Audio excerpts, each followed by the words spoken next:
जी हाँ दोस्तों, हम लोग पढ़ेंगे आज कक्षा 6 का मैथ।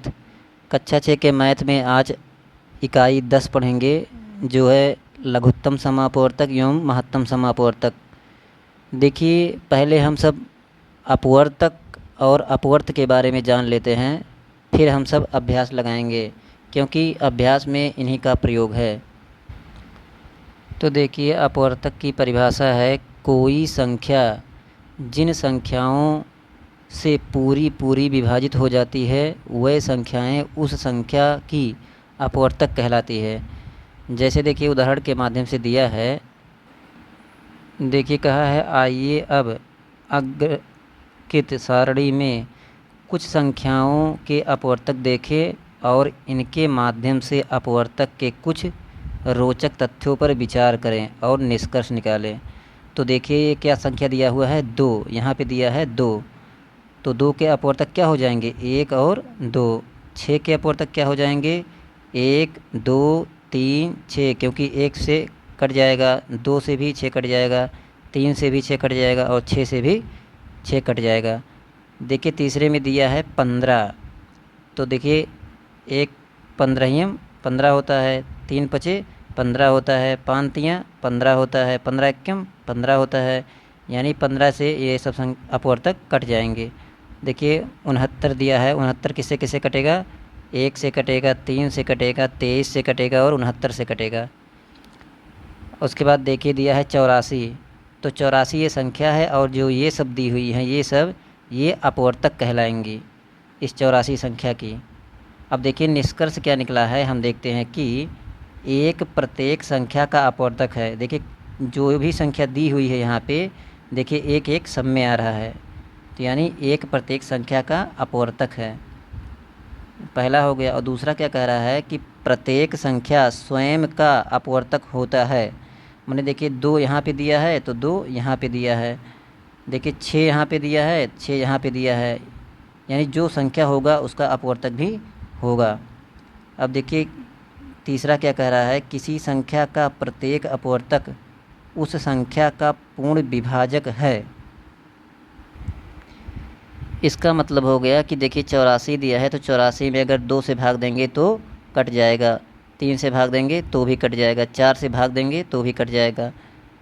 चौथा क्या कह रहा है, किसी दी हुई संख्या के अपवर्तकों की संख्या परिमित होती है, माने निश्चित होती है। कहने का मतलब देखिए 84 है तो 84 के अपवर्तक क्या है, 1 2 3 4 6 7 12 14 21 28 42 और 84, ये देखिए परिमित हैं।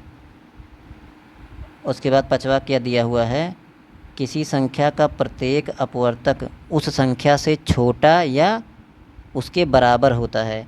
अब देखिए 2 दिया है तो 2 से देखिए छोटा एक है और ये 2 उसके बराबर ही है, तो जो अपवर्तक होगा वह उस संख्या के बराबर होगा या तो उससे छोटा होगा, ये कह रहा है। देखिए अपवर्त या गुणज क्या होता है। देखिए जब हम 20 को 4 गुणे 5 लिखते हैं तो कहते हैं कि 4 और 5 संख्या 20 के गुणनखंड है। इसे हम इस प्रकार भी लिख सकते हैं कि यहाँ 20 4 और 5 का गुणज या अपवर्त है, गुणज को ही अपवर्त कहते हैं। जैसे देखिए यहाँ लिखा है 20, तो 20 को क्या लिख सकते हैं, 4 गुणे 5, क्योंकि 4 पंचे 20 होता है, तो ये जो 4 संख्या हो जाएगी और 5 हो जाएगा, ये अपवर्तक हो जाएगा, और ये जो 20 है ये गुणज हो जाएगा या अपवर्त हो जाएगा। इसी प्रकार 24 2 गुणे 12 दर्शाता है कि 2 और 12 संख्या 24 के अपवर्तक है, तथा 24 2 और 12 का एक अपवर्त है, अपवर्त को ही गुणज भी कहते हैं। देखिए किसी संख्या में प्राकृतिक संख्याओं 1 2 3 4 5 6 7 8 से गुणा करने पर उस संख्या के विभिन्न गुणज अथवा अपवर्त प्राप्त होते हैं। जैसे देखिए दिया हुआ है 3 के गुणज अथवा अपवर्त क्या हो जाएंगे, 3 तिक्का 3 दूनी 6 3 तिक्का 9 3 चौक 12 3 पचे 15, ऐसे अनंत तक चले जाएंगे। अब देखिए 5 कहा है तो 5 के अपवर्त क्या हो जाएगा, ये 5 10 15 20 25 आदि हो जाएंगे। तो आइए अब निम्नलिखित सारणी के माध्यम से अपवर्त के रोचक तथ्य को देखें। देखिए यहाँ दिया हुआ है संख्या, संख्या में दिया है देखिए 1 7 8 10 12। तब देखिए 1 के अपवर्त क्या हो जाएंगे, 1 2 3 4 5 6 7 8। और 7 के अपवर्त क्या हो जाएंगे, 7 14 21।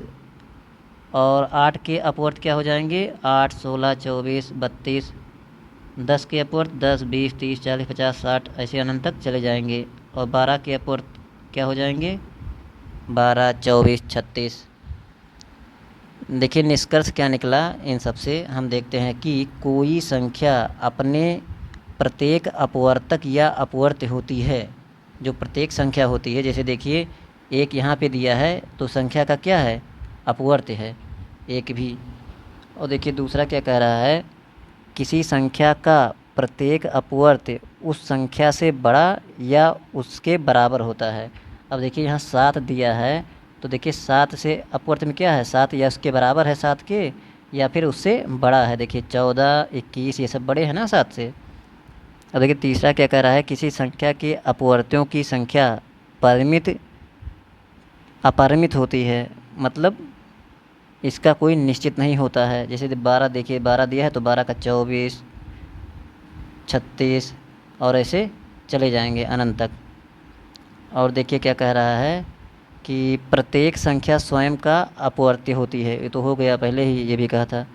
और क्या कह रहा है कि किसी संख्या में प्राकृतिक संख्या 1 2 3 4 आदि से गुणा करने पर उस संख्या के विभिन्न अपवर्त्य प्राप्त होते हैं। जैसे 7 दिया है तो 7 के अपवर्त्य, 7 में 1 का गुणा करिए, फिर 2 का गुणा करिए, फिर 3 का गुणा करिए। जैसे देखिए दिया है 7 का अपवर्त्य, तो 7 का अपवर्त्य देखिए 7 दिया है तो 7 का अपवर्त्य हो जाएगा, तो देखिए 7 में जब 1 का गुणा करेंगे तो 7 हो जाएगा, 7 में 2 का गुणा करेंगे 14 हो जाएगा, 7 में 3 का गुणा करेंगे 21 हो जाएगा। तो ये सब क्या प्राप्त हो रहे हैं, ये सब अपवर्त्य प्राप्त हो रहे हैं। देखिए अब हम सब अभ्यास 10A लगाएंगे। प्रश्न नंबर 1 दिया है, स्तंभ 1 की संख्याओं का स्तंभ 2 के अपवर्तकों से मिलान कीजिए। अब देखिए पहला दिया है 15, तो 15 के अपवर्तक कौन कौन हो जाएंगे, ये देखिए 1 3 5 15, यानी ये इस पे मिलान हो जाएगा। और देखिए लास्ट में जो संख्या वही आएगी, जो ये संख्या दिया हुआ है यहाँ पर, जो ये संख्या दी हुई है यहाँ लास्ट में जो संख्या होगी उसी पे मिल जाएगी, क्योंकि हमने पढ़ा था कि अपवर्तक उस संख्या के बराबर या उससे छोटे होते हैं। तो देखिए ये पहला क्या हो गया, गा वाला। अब देखिए 24 दिया है दूसरा संख्या, तो 24 कौन सा है, ये देखिए अंगा खंड पे आके मिल जाएगा। और 21 दिया है, 21 कहाँ है, यानी घा खंड पे, क्योंकि देखिए ये भाग चला जाएगा, 1 से 21 कट जाएगा, 3 से कट जाएगा, 7 से कट जाएगा और 21 से कट जाएगा। अब देखिए 32, 32 कहाँ पे जाके मिलेगा, यहाँ पे जाके मिलेगा। और 36, 36 देखिए यहाँ पे 36 लास्ट में दिया है, तो क्या हो जाएगा 36 पे जाके मिल जाएगा, यानी खा खंड पे ये इस पे जाके मिल जाएगा। अब देखिए प्रश्न नंबर 2 कह रहा है कि निम्नलिखित संख्याओं के प्रथम 5 गुणज लिखिए। अब इसका गुणज लिखना है, गुणज कहिए या फिर अपवर्त कहिए। तो 3 के 5 गुणज क्या हो जाएंगे, देखिए मैं यहाँ पे लिख दे रहा हूँ, 3 के प्रथम 5 गुणज, गुणज लिखिए या अपवर्त लिखिए, तो ये हो जाएगा 3 के प्रथम 5 गुणज क्या हो जाएगा, देखिए एक तो 3 हो जाएगा, 3 एकम 3, 3 दूनी 6, 3 त्रिक्का 9, 3 चौक 12 और 3 पचे 15, यानी प्राकृतिक संख्याओं का गुणा करने से प्राप्त हो जाता है। देखिए इसमें 3 में 1 का गुणा करेंगे 3 प्राप्त होगा, 2 का गुणा करेंगे 6 प्राप्त होगा, 3 का गुणा करेंगे 9 प्राप्त होगा, 4 का गुणा करेंगे 12 प्राप्त होगा और 5 का गुणा करेंगे तो 15 प्राप्त होगा। तो यानी का खंड, ये का खंड सवाल था। और देखिए खा खंड क्या है, 4 के प्रथम 5 गुणज, तो ये आप लोग ये लिख लीजिएगा। तो 4 के प्रथम 5 गुणज क्या हो जाएंगे, देखिए 4 एकम 4, 4 दूनी 8, 4 तियाँ 12, 4 चौक 16 और 4 पंचे 20। गा खंड क्या कह रहा है, 5 के प्रथम 5 गुणज, तो 5 के प्रथम 5 गुणज हो जाएंगे, 5 एकम 5, 5 दूनी 10, 5 तियाँ 15, 5 चौक 20 और 5 पचे 25। उसके बाद देखिए घा खंड क्या हो जाएगा, 9। 9 के 5 गुणज लिखना है, तो ये 9 के 5 गुणज हो जाएंगे। देखिए 9 एकम 9, 9 दूनी 18, 9 त्रिक 27, 9 चौक 36, 9 पचे 45। ये देखिए क्या हो गए, 5 गुणज हो गए। अब हम सब देखते हैं अगला प्रश्न। देखिए प्रश्न नंबर 3 कह रहा है कि स्तंभ 1 की संख्याओं का स्तंभ 2 के साथ मिलान कीजिए। स्तंभ 1 में क्या दिया है, 15, 20, 16, 25 और 35। और स्तंभ 2 में दिया है, देखिए 7 का गुणज, 8 का गुणज, 50 का अपवर्तक, 30 का अपवर्तक और 20 का अपवर्तक।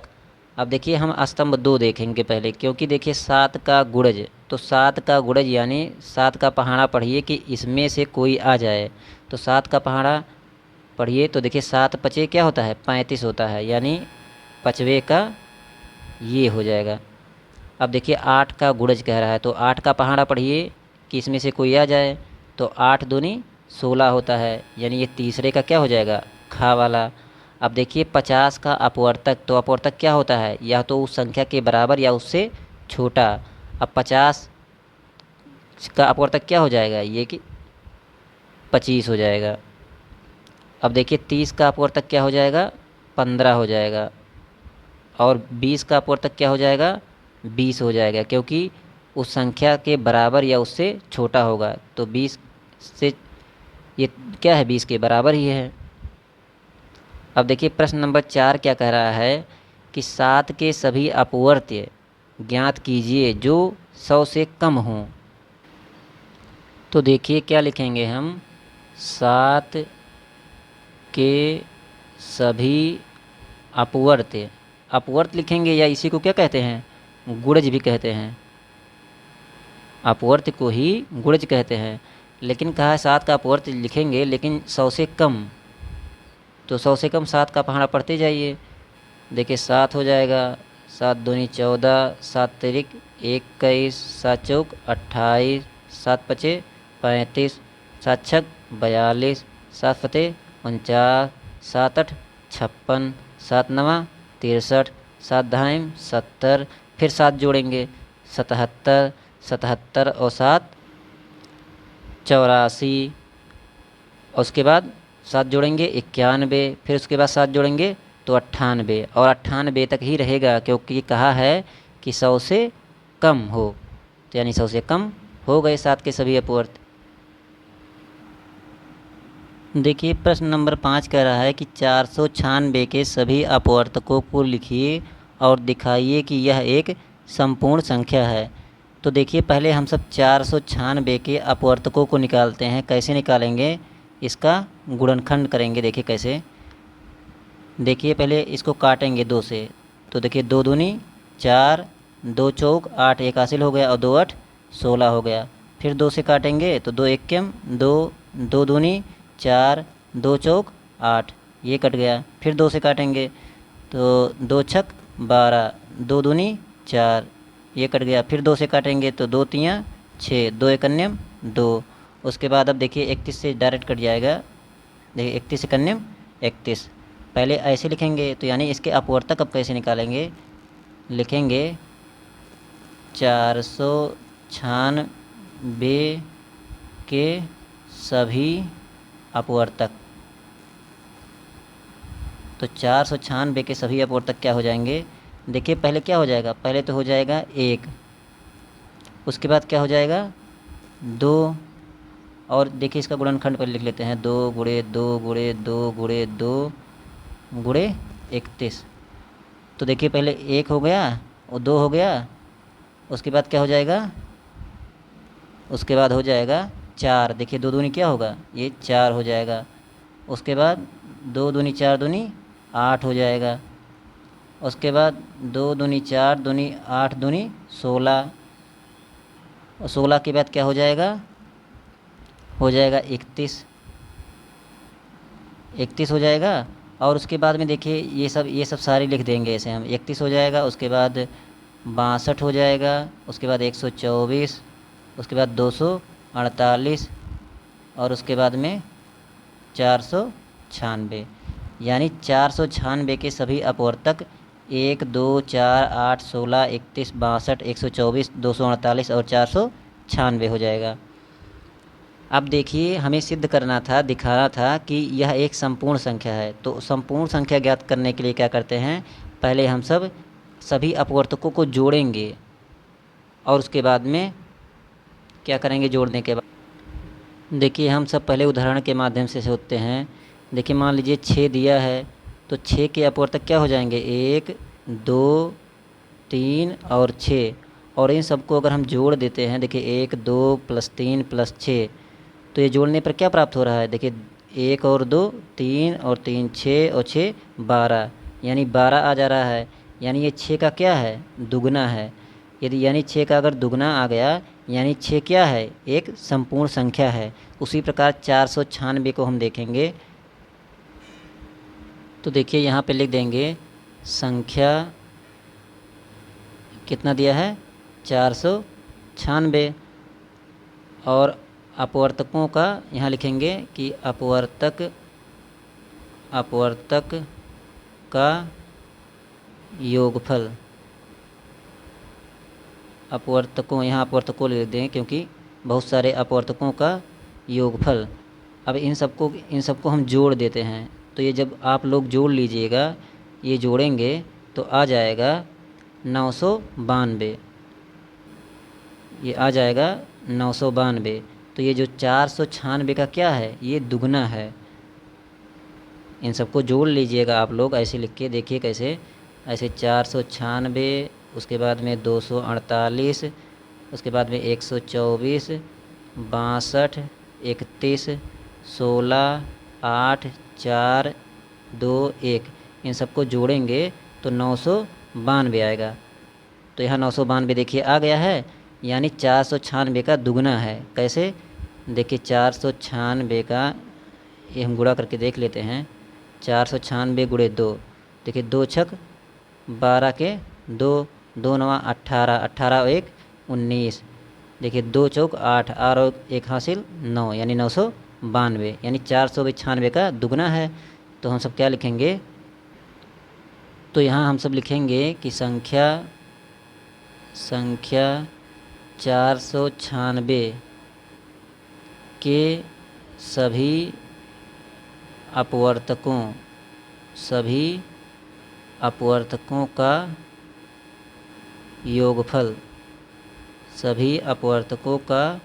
योगफल, 992 आया, जो कि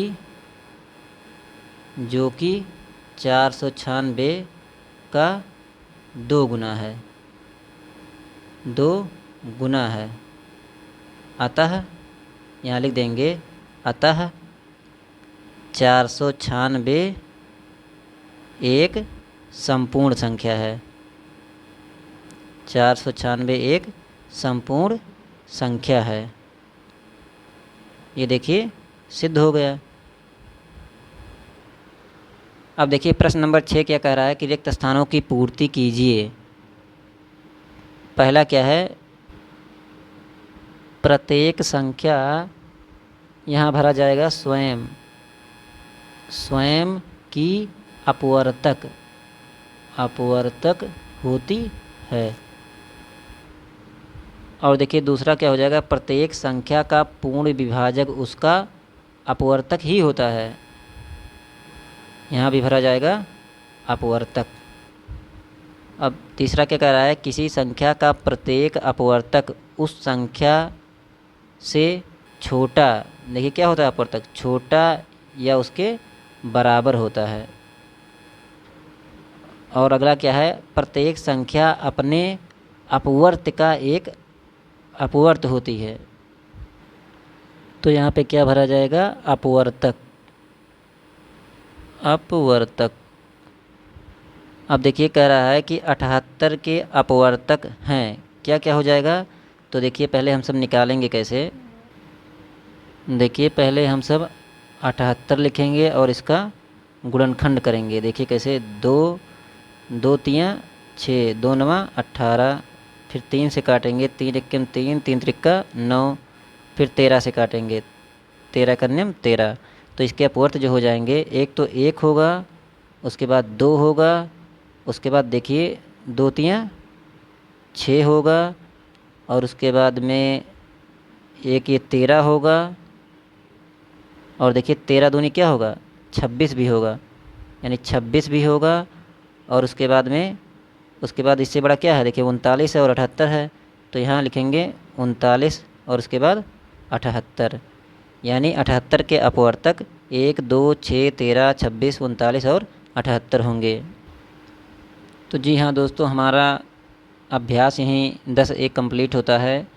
यदि हमारा वीडियो पसंद आ रहा है तो हमारे वीडियो को लाइक करें, अपने दोस्तों के साथ शेयर करें और बताएं कि इस चैनल पर एक सीरियल से सभी अभ्यासों को पढ़ाया जाता है डिजिटल माध्यम से। मिलते हैं अगले वीडियो में, तब तक के लिए धन्यवाद।